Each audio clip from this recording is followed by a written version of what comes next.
எதுவும் பிளான் இருக்கா?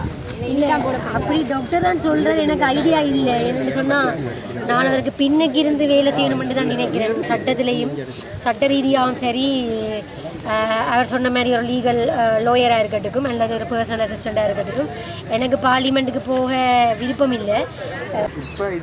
இப்போ நான் நினைச்சிருக்கேன் எங்கள்கிட்ட 2 சீட் இருக்குது. 2.5 years நான் நிற்பேன், 2.5 years கௌசல்யா நிற்கும். ஏன் நான் சொல்கிறேன்டா, எந்த விருப்புவாக்கு 20,000 கௌசல்யாண்ட 16,000 வச்சோம். மற்ற எம்பி மேட்டை விட விருப்புவாக்கு வளர்ந்த கூடு. அப்போ உங்களுக்கு விளங்கணும் சார் யாரை விரும்புவேண்டு. அப்போ 2.5 வருஷம் அவளுக்கு கொடுக்குறது நியாயமோ இல்லையோ? பார்லிமெண்ட்டுக்கு போக சான்ஸ் கிடைக்கலன்னு சொல்லி நான் கவலைப்படையில. அதனால எதுவும் பிளான் இருக்கா? இல்லை அப்படி டாக்டர் தான் சொல்கிறார், எனக்கு ஐடியா இல்லை. என்னென்னு சொன்னால் நான் அவருக்கு பின்னுக்கு இருந்து வேலை செய்யணும்னு தான் நினைக்கிறேன். சட்டத்திலையும் சட்ட ரீதியாகவும் சரி, அவர் சொன்ன மாதிரி ஒரு லீகல் லோயராக இருக்கட்டும் அல்லது ஒரு பர்சனல் அசிஸ்டண்ட்டாக இருக்கட்டும், எனக்கு பார்லிமெண்ட்டுக்கு போக விருப்பம் இல்லை. அவர் தெரியும் தானே, நாங்கள் சொல்கிறத அவர் சொல்ல மாட்டார் யூடியூப்புக்கு. அந்த ஒரு ஒப்பீனியனை சொல்லியிருக்கார். ஆனால் எனக்கு பர்சனலாக விருப்பம் இல்லை போகிறதுக்கு. இந்த 5 வருஷம் அவர் நின்றா அது ஸ்ட்ராங்காக இருக்குமென்றது தான் என் ஒரு அபிப்பிராயமாக இருக்குது. இந்த உதவியலால் தான் இப்போ நான் நினச்சிருக்கேன் எங்கள்கிட்ட 2 சீட் இருக்குது. 2.5 years நான் நிற்பேன், 2.5 years கௌசல்யா நிற்கும். ஏன் நான் சொல்கிறேன்டா, எந்த விருப்புவாக்கு 20,000 கௌசல்யாண்ட 16,000 வச்சோம். மற்ற எம்பி மேட்டை விட விருப்புவாக்கு வளர்ந்த கூடு. அப்போ உங்களுக்கு விளங்கணும் சார் யாரை விரும்புவேண்டு. அப்போ 2.5 வருஷம் அவளுக்கு கொடுக்குறது நியாயமோ இல்லையோ?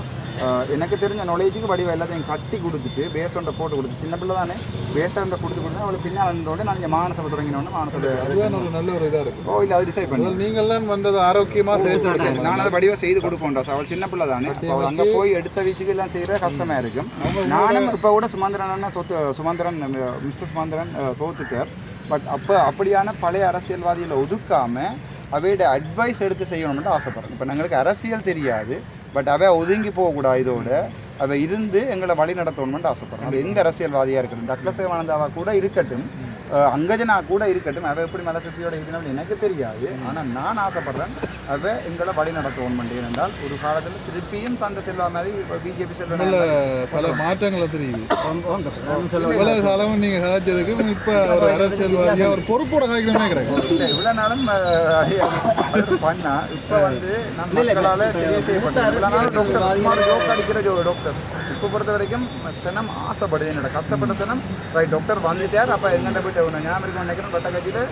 வட்டக்கட்சியில் போஸ்ட் போட்டு ஆசைப்படுறது சொல்லாத சனம் போட் போட்ட சனம் அவ்வளோ எதிர்பார்க்கும். டாக்டர் அங்கே வருவாருண்டு. எனக்கு ஒரு 2-3 days தாங்கோ போயிட்டு அந்த 21ஆம் தேதி மாவீர தினம் ஸ்டார்ட் பண்ணுற நாளண்டு எங்கள்ட ஃபர்ஸ்ட் டூரே நடக்கும் நினைக்கிறேன். ஓத்தியல் நடக்கும். அது முதல் நாள் எடுத்த வீச்சுக்கு நாங்கள் எங்கள் மாவீர இதில் கதைக்கு டைம் கிடைக்குமோ எனக்கு தெரியாது. பட் நான் மாவீர தினம் கொண்டாடுவேன். அன்றுதானே சொன்ன ஒரு விழாகாலமும் நாங்கள் மாவீர தினம் கொண்டாட விடுவோம், இப்போ அரசியல் கைதியில் விடுவோம் என்று சொல்லி. அப்போ அவர் சொன்னதும்படி நான் ஆனால் 19 வழக்கு போட்டால் எனக்கு தெரியும். 19 வழக்கு என்ன போடணும்னு தெரியாது. பட் தேசியம் என்று இந்த உயிர் அதை நான் வாழ்க்கையில் மறக்க மாட்டேன்.